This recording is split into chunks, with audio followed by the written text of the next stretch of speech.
In the sterile, freezing air of the emergency trauma room, the veterinarian placed a gloved hand on the battered body of the German Shepherd. She lowered her voice to a whisper. "His heart has stopped. There is nothing more we can do." The room collapsed into silence. A young boy in the hallway began to weep. Even the nurses lowered their gaze, believing that miracles simply do not happen twice. But then, the double doors slammed open. Officer Mark Halloway rushed in. His eyes were burning with a terrifying intensity, a kind of faith that no medical machine could ever measure. He stepped to the metal table. He leaned over the lifeless dog, and through clenched teeth he said, "No, as long as I am standing here, he doesn't get to give up." Mark placed his hands on Titan's chest. He began to perform a technique no one in that room had ever witnessed, a method taught only to those who have lost everything and still refuse to surrender. And what happened next left the entire hospital frozen in disbelief. What happened next will make you believe in miracles again. The rain hadn't stopped since dawn. It fell in heavy, icy sheets against the windows of the Oak Creek Veterinary Trauma Center.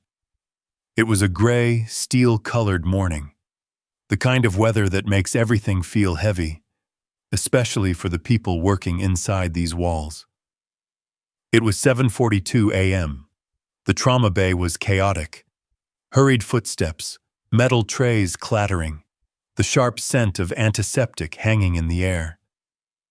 Most days in Oak Creek were quiet, but not today. A storm had struck the town hard. A fire had torn through a residential complex on Elm Street, and from that fire came their newest emergency. A rescue truck screeched to a halt outside. The automatic doors slid open. 2 firefighters rushed in, their gear streaked with ash and mud. Between them lay a massive German Shepherd, limp, dust-coated, carried on a stretcher like a fallen soldier. This was Titan, a 5-year-old German Shepherd, the lead search and rescue canine for the Oak Creek unit, known for his discipline, known for finding survivors where no one else could. Titan had served in over 40 missions, but this morning, during the Elm Street collapse, a falling concrete wall had struck him before he could clear the zone. The firefighters approached the main table. Their voices were a mix of urgency and dread. "Critical K9 incoming! He's unresponsive!" Dr. Elena Rostova turned toward the noise. At 44, Dr. Rostova was calm. She had the practiced composure of someone who had seen too many bad endings. She approached the stretcher with brisk, controlled steps. "Get him onto table 3, she ordered. When they transferred Titan's heavy body to the steel table, the room seemed to pause. His chest did not rise. His ears, usually so alert, hung lifelessly. Near the supply cabinet, Sarah Finch froze. Sarah was the newest veterinary nurse, 26 years old, soft-hearted. She had grown up loving animals, but she had never seen a scene this grim. She stepped forward. "Vitals?" One of the firefighters shook his head. His eyes were glistening. "We lost him on the way. He just stopped." Dr. Rostova placed a stethoscope on Titan's chest. Seconds ticked by. She moved it. Listened again. Pressed deeper, nothing. Sarah clasped her hands together, trying to breathe. She was ready for blood. She was ready for broken bones. She wasn't ready for this hollow stillness. Dr. Rostova lifted her head slowly. No heartbeat, no breath, no response to stimuli. A hush swept the room. One firefighter cursed under his breath. The other bowed his head. These men had watched Titan save lives. Now they were powerless to return the favor. Dr. Rostova took a deep breath. Time of death, 7:48 a.m. I'm sorry. Titan is gone. Sarah felt her throat tighten. She had treated sick cats and injured wildlife. But this was different. This was a hero of the town, and now he lay there, silent. He didn't deserve this, a firefighter muttered. Dr. Rostova rested a hand on Titan's shoulder, a final act of respect. We will prepare him for transfer. You are welcome to stay as long as... Her sentence was cut short by a violent crash. The front doors blasted open. Footsteps. Fast. Heavy. A man stormed into the trauma bay like a hurricane. Where is he? His voice cracked through the sterile air like lightning. It was Officer Mark Halloway, 37 years old, patrol officer, Titan's handler. Mark was tall, athletic, his uniform soaked from the rain and stained with soot. His jaw was clenched tight, fighting back a wave of emotion. But it was his eyes that struck Sarah the most. Storm gray, wide with disbelief, filled with a raw, unshielded pain that officers usually kept hidden. Dr. Rostova stepped forward. Mark, I'm so sorry. We tried, but... Mark didn't let her finish. He moved past her, stumbling slightly, reaching Titan's side in 3 long strides. He froze. Titan's motionless body lay on the table. Dust was still settling into his dark fur. Mark reached out. He placed a trembling hand on Titan's flank. Hey. His voice cracked. Hey, buddy. I'm here now. Sarah's breath caught in her throat. She had seen owners cry. But this grief was deeper. Titan wasn't a pet. He was a partner, a protector, a living extension of Mark's own soul. Dr. Rostova swallowed hard. Mark, he suffered major thoracic trauma. His heart stopped long before you arrived. There was nothing we could do. Mark didn't respond. His shoulders rose and fell shakily. He saved 2 people today, a firefighter murmured nearby. He pushed a kid out of the way before the wall fell. Titan died doing what he always does. Mark's jaw tightened so hard it looked painful. He bowed his head over the dog. Not like this, he whispered. He doesn't go out like this. Sarah felt tears sting her eyes. Something about Mark's voice. The way he leaned over Titan, shielding him even in death. It broke her heart. The rain drummed harder on the roof. The fluorescent lights buzzed. It was then that Sarah saw it. A depth of heartbreak on Mark's face that looked like a man watching his world collapse. Mark stayed still, head bowed, and for a long moment, no one moved. Then Mark inhaled, slow, deliberate, trembling. He lifted his head and looked at the doctor. Everyone, please step back. Dr. Rostova blinked. Mark, step back, he repeated. Not louder, but sharper. The voice of a man who had crossed the line between reason and desperation. Should we call security? A technician whispered. No, Dr. Rostova murmured. She studied Mark, the tension in his shoulders, the strange focus returning to his eyes. Let's give him a moment. The room cleared back. Sarah hesitated but moved to the wall. Her eyes never left Mark. Nobody in the room knew Mark's history. Before the police force, he had served in a specialized military unit, deployed to remote disaster zones, places where standard medical protocols meant death. It was there, years ago, under the desert sun, that Mark had been taught something. A technique not found in textbooks, a method whispered among elite handlers. They called it the Neurocompression Revive Protocol, Soldiers simply called it the last chance. Mark removed his jacket. He rolled up his sleeves. He placed both hands gently but firmly against Titan's chest. Lower than normal CPR. Angled. Fingers spread to locate nerve bundles beneath the ribs. "What is he doing?" a technician whispered. "I've never seen compressions like that." Sarah watched closely. She noticed something. Mark's breathing was synchronized with his movements. It wasn't panicked. It was disciplined. Ritualistic. Mark leaned close to Titan's ear. "You listen to me, buddy. You are not done. Not like this."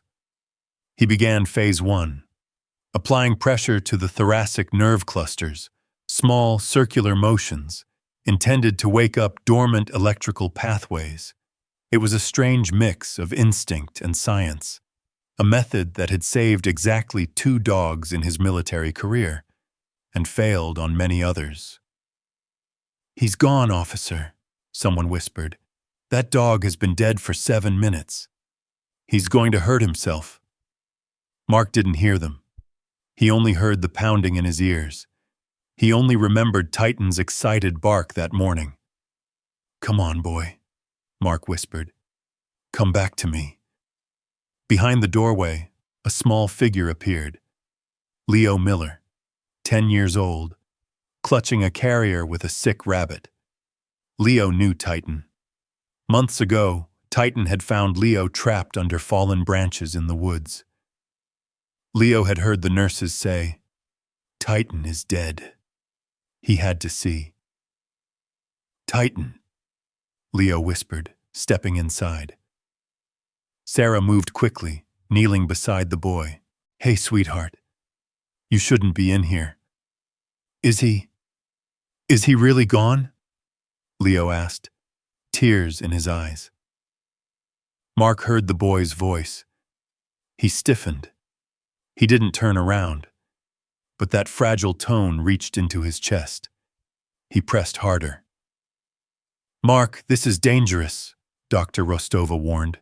"You could injure the spine." "I know where his injuries are," Mark replied quietly. "I won't make it worse. What you are doing has no scientific verification. Neither does giving up." The room fell silent. Mark began phase 3. Precise, targeted pressure along the rib line. It required absolute focus. Emotional control that Mark barely had left. 1 minute passed. Nothing. 3 minutes passed. Still nothing. Sweat dripped from Mark's temples. His own pulse thudded painfully. 5 minutes passed. Hopelessness crept into the room. The firefighters shifted, defeated. A technician reached for the blanket to cover the dog. "Mark," Dr. Rostova said gently, "we should stop. This isn't—" "Not yet," he rasped. "He is still in there." At the 6-minute mark, Mark pressed his thumbs into the center of the chest. He applied a final, synchronized compression. Sarah gasped. "Wait!" Mark froze. His fingers anchored in place. Dr. Rostova's eyes flew to Titan's ribs, and then she saw it. A tremor, so soft it could have been imagined. But it wasn't. A tiny, hesitant contraction shivered through the dog's chest. "I saw that," Dr. Rostova stammered. "The heart it tried to contract." "Do it again, officer!" Sarah cried out. Mark didn't need telling. He repeated the sequence. Faster, more deliberate. "Come on, partner. Don't stop now." And then it happened again. A stronger twitch. Then another. Dr. Rostova lunged for her stethoscope. Leo gripped Sarah's arm. A full second later, Titan's chest expanded. A small, uneven breath. Undeniably real. Then, Titan released a faint, broken whine. The room erupted. "I have cardiac movement," Dr. Rostova shouted. "Weak, extremely weak, but real. He has a pulse. The firefighters swore loudly in disbelief. Mark's hands fell still. His expression broke, not in panic, but in relief so raw it looked like pain. Titan's breath slipped out again, thin and shaky. Sarah clasped a hand to her mouth, tears spilling freely. She looked at Mark. She didn't just see a police officer. She saw a man who refused to surrender when the world said it was over. Titan, he's alive, Leo sobbed. He's really alive. Get the oxygen ready. Warm blankets now, Dr. Rostova commanded. She turned to Mark. Don't let go of him yet. Whatever you did, keep your hands there until we stabilize him. Mark nodded. I'm not going anywhere. Titan had crossed back from the edge. Every second mattered. Mark leaned close. Good boy. Stay. I've got you. Sarah looked at him, and something subtle shifted in her heart. She saw a man willing to fight the impossible for someone he loved. Officer Holloway, Leo said, stepping closer. You saved him. Mark blinked hard. No, Leo. He saved himself. I just reminded him how. The impossible had happened. Titan was breathing. Titan had a heartbeat. The rush to stabilize him began. Mark stayed by his side as they rolled the stretcher to the ICU. Even then, he hovered protectively. Dr. Rostova approached him later in the hallway. Mark, I don't know what you did, but Titan's heartbeat shouldn't have come back. I did what I had to, Mark said. That wasn't CPR. Before he could answer, the hospital administrator, Dr. Harrison, arrived. Stern, by the book. Officer Holloway, I've been briefed. Our staff witnessed something medically impossible. Mark lifted his head. Titan was dying. I wasn't going to let him go. What you performed, Harrison continued, is not a recognized protocol. We need to understand it. It can't be taught, Mark said sharply. It's a classified military protocol for combat zones, no equipment, no second chances. If it is dangerous, Harrison warned. I understand the risks better than anyone, Mark said, his voice dropping. Sarah approached cautiously after the administrators left. Mark, are you okay? I don't know, he admitted. You saved someone you love, she said softly. Mark looked away.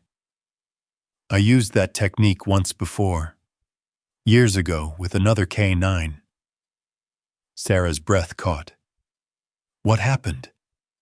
I did it wrong, Mark choked out. He didn't survive. I lived with that for years. I promised myself I would never lose another partner because I wasn't fast enough. Sarah touched his arm. Titan is alive because of you. Word traveled fast. By the next morning, the town was buzzing. The officer who brought a dead dog back to life. But fame brings scrutiny. People called him a miracle worker. Others called him reckless. The very next afternoon, the alarms chimed again. A stretcher burst through the doors. Another German shepherd, rescued from a barn collapse north of town. The rescuer, a man named Tom, shouted, "Where is the officer? Where is Holloway? We need him to do it again." Mark stepped forward reluctantly. He looked at the dog. Blood in the nostrils, chest spasms, severe pulmonary trauma, lung collapse. The dog wasn't in cardiac arrest. His lungs were destroyed. The technique won't work, Mark said. This is lung failure. Try it, Tom screamed. You saved Titan! Save him! Mark felt the pressure of the entire room. He placed his hands on the dog. He saw the ghost of his failed past. He tried. He performed the sequence. 30 seconds. 60. Nothing. The monitor flatlined. Mark, stop! Dr. Rostova said. It's over. Mark pulled his hands away. No, Tom shouted. You are a fraud. You could have saved him. Why not him? Why not my dog? Mark backed away. The air felt too heavy to breathe. He walked out of the trauma bay, shaking. Sarah followed him. Mark, you couldn't fix destroyed lungs. It wasn't the same injury. It doesn't work like that, Mark whispered. It's not a miracle. Leo was standing there, holding a stuffed toy. Officer Holloway, maybe Titan came back because of something special between you two. The boy's innocence cut through the guilt. Mark crouched down. Thank you, Leo. But the fallout was swift. The town turned. They debated. He saved one, killed another. Is he practicing illegal medicine? Mark was asked to step down temporarily. Pending investigation. He sat by Titan's bedside in the ICU, listening to the accusations float through the hospital. Don't let them decide who you are, Sarah whispered to him. I saw what you did. Then came the sound. A sharp, hollow boom that rattled the windows. Explosion downtown, a nurse shouted. Industrial sector. Mark jerked upright. Titan, still weak, pushed himself up on the bed. He wobbled. Easy, boy, Mark whispered. But Titan took a shaky step toward the door. He looked at Mark, clear eyes, determined. He wants to go, Mark realized. Emergency responders need guidance, Sarah said, appearing in the doorway. Roads are blocked. Go, she told him. Just be careful. Minutes later, Mark was in his truck. Titan was wrapped in a protective vest on the passenger seat. The industrial district was a haze of smoke. Firefighters were shouting. A kid is trapped inside! Section C! We can't get through the debris!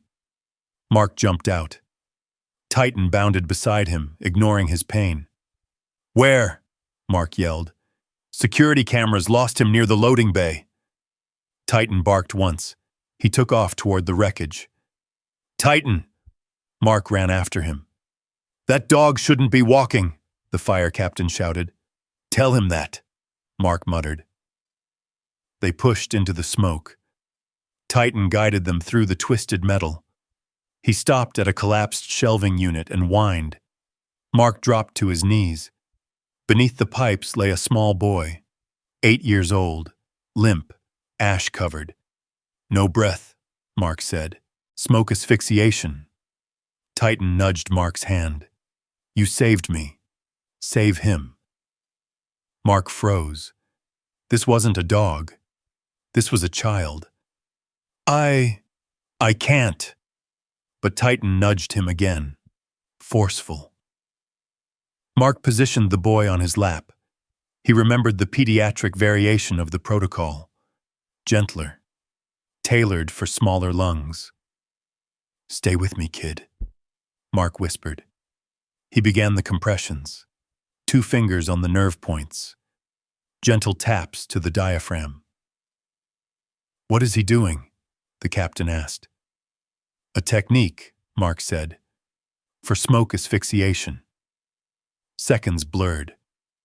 Come on. If Titan can fight, so can you. Then a tremor. A tiny inhale. He's breathing, the captain shouted. They carried the child out. Paramedics took over. He wouldn't have made it without that, a medic said. Titan wagged his tail slowly. Mark knelt and pulled the dog into his arms. You found him first, he whispered. Back at the hospital, they reviewed the security footage. It showed everything. Mark kneeling, Titan guarding, the boy breathing again. This proves it, Dr. Harrison said, watching the screen. He didn't do anything reckless. He saved a life. 3 months passed. The investigation cleared him. The doubts vanished, replaced by gratitude. Titan healed. He was back on the agility field, running like the wind. Mark watched from the sidelines, arms crossed, smiling. Sarah walked up beside him. "He's showing off," she teased. "He knows you're watching." Or, Sarah smiled, "he knows I'm watching." Mark laughed. He reached for her hand. She let him take it. Later that afternoon, in the packed auditorium, the National Emergency Canine Bureau was there. Dr. Rostova, Leo, holding a sign. "Officer Holloway," the director announced, "we would like to offer you a position as National Advisor for the Advanced Field Revival Program." Mark was stunned. I'm honored." "And for Titan," Dr. Rostova said, holding a velvet ribbon. "The K9 Valor Star." The room thundered with applause. Titan barked, loud and proud. Mark fastened the medal around his partner's neck. "You earned this." Leo ran up to them. "I'm an honorary helper now. Can I pet him?"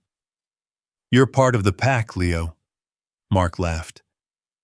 As Titan pressed his head against the boy's chest, Mark looked at Sarah.